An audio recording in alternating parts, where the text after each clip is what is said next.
They told Vance to leave, expecting him to get angry. His response, however, left the entire diner in stunned silence. JD pulled into the parking lot of Maddie's Grill, a modest eatery nestled in the heart of Brookhaven, Pennsylvania. It was the kind of place that had been a community staple for years, its vintage marquee sign glowing faintly in the twilight. The scent of sizzling burgers and fresh brewed coffee wafted out every time the door swung open, inviting passers-by with promises of comfort food. He had heard about it earlier that day from a local who couldn't stop raving about their homemade pot roast and golden crisp fries. Exhausted after a marathon of meetings, handshakes, and strategy sessions, JD wanted nothing more than a quiet meal before embarking on the long drive home. The bell above the door jingled softly as he stepped inside. The diner was small but inviting, at least at first glance. It had that nostalgic charm, with checkered floors, red vinyl booths, and a jukebox humming faintly in the corner. Regulars occupied their usual spots, chatting over steaming mugs of coffee. A wall near the counter showcased decades of snapshots, smiling faces of customers and staff frozen in time. As JD approached the counter, he caught the eye of the hostess. She was mid-smile when recognition flashed across her face. It was subtle, but unmistakable. A brief pause, the kind of hesitation that signals uncertainty. Her welcoming demeanor shifted slightly as her lips pressed into a tight line.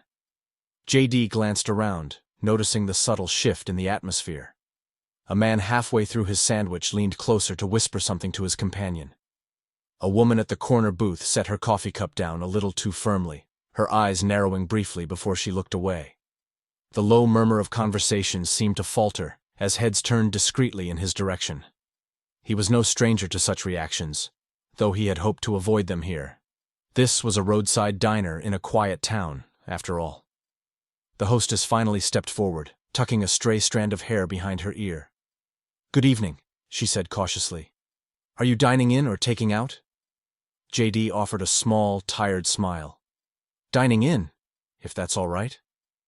Her hesitation lingered for a beat too long. "Actually," she said, glancing toward the kitchen as if seeking guidance. "Let me check something real quick. Just one moment." She disappeared through the swinging door, leaving JD standing there. He could feel the weight of curious eyes on him. A man seated at the counter shifted in his stool, and someone muttered something under their breath. From behind the kitchen door, muffled voices rose and fell, too indistinct to decipher. Exhaling slowly, JD rolled his shoulders back. He had no intention of making a scene or jumping to conclusions. Maybe it was a staffing issue, or perhaps there was some other explanation. But when the hostess returned, her expression had hardened with quiet resolve. "I'm sorry, sir," she said firmly, "but we can't serve you tonight." The way she said it, the way the room seemed to hold its breath, made it clear that this wasn't about business logistics. It was personal. For a moment, JD said nothing. The hostess's words hung in the air, heavy with unspoken meaning. The usual background noise of the diner, the clatter of plates, the sizzle of the grill, faded into the background. Conversations had stilled as patrons pretended not to watch the unfolding scene. JD studied her face.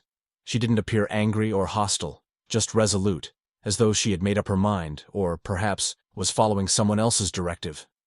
Beyond her, he noticed a pair of cooks lingering near the kitchen window, their expressions unreadable. Clearing his throat, JD asked, "Did I do something wrong?" The hostess didn't flinch. "It's just that we'd rather not serve you tonight. No policy, no excuse about closing hours. Just that." JD let out a slow breath, placing his hands on his hips. He had faced plenty of tense situations, debates, interviews, protests. But there was something uniquely unsettling about being turned away from a simple diner. From the counter, an older man in a weathered denim jacket glanced over. He shook his head slightly, muttering something to himself before stabbing a fork into his scrambled eggs. Across the room, a younger man with a baseball cap leaned back in his booth, arms crossed, watching intently as though the scene was unfolding just for him. JD weighed his options. He could walk out, let it go, and chalk it up as another awkward encounter. Or he could press the issue, demand an explanation, and escalate the situation. For a brief moment, he considered the headlines that might follow, the scrutiny, the polarized reactions. But instead, He chose something else. "All right," he said, nodding thoughtfully. "Can I speak with the manager?" This caught a few patrons off guard.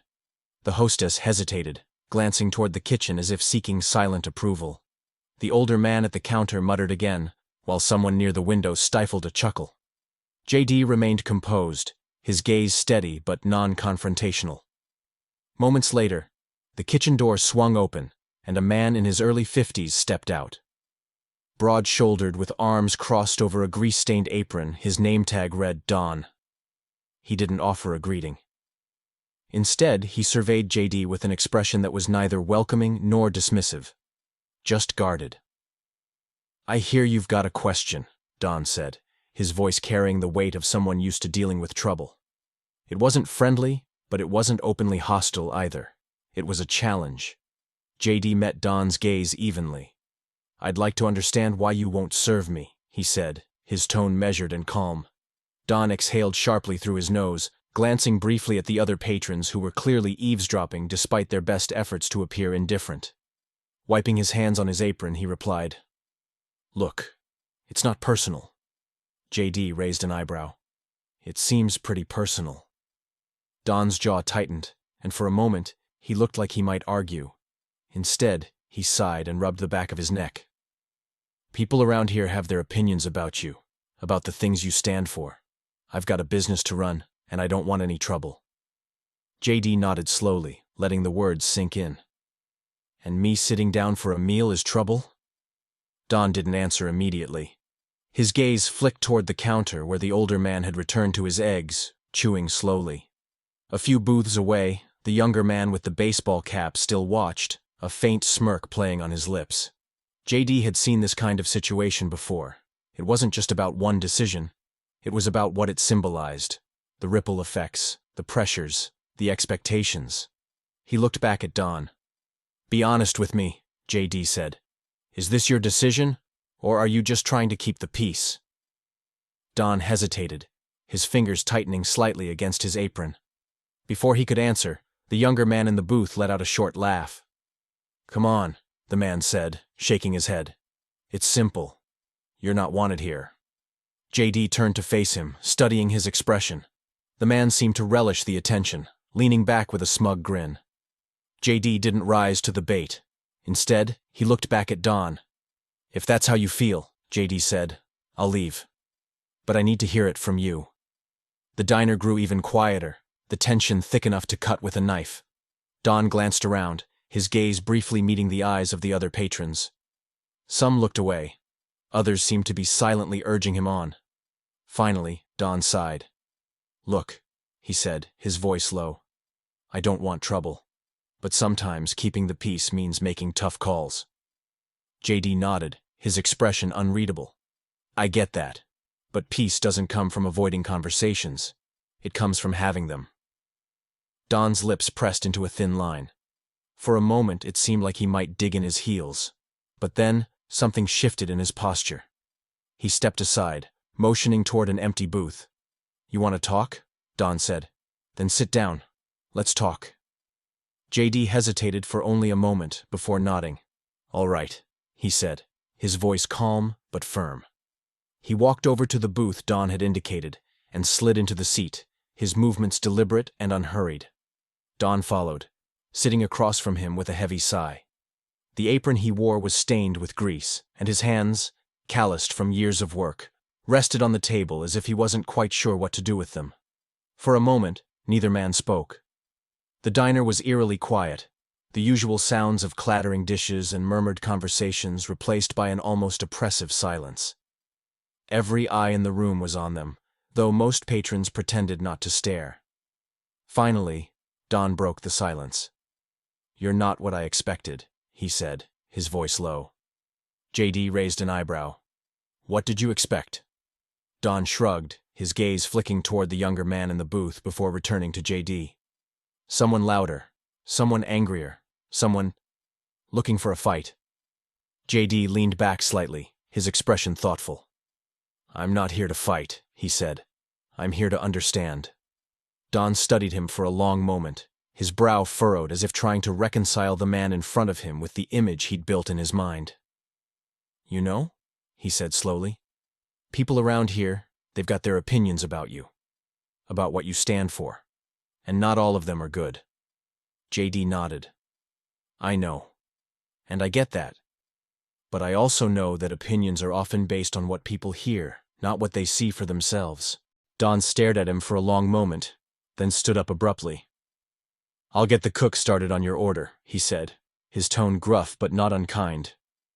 He turned and walked back toward the kitchen, leaving JD sitting alone in the booth. The diner slowly came back to life, the murmur of conversations resuming, though quieter now, more subdued. The clatter of plates and the sizzle of the grill filled the air again, but there was a new undercurrent, a sense of something unspoken, something unresolved. As JD waited for his meal, he couldn't help but feel a sense of quiet satisfaction. He hadn't raised his voice or made a scene, but he had stood his ground, refusing to be treated as less than equal. And in doing so, he had challenged not just Don, but everyone in that diner, to confront their own biases and assumptions. Change didn't always come in dramatic moments or grand gestures.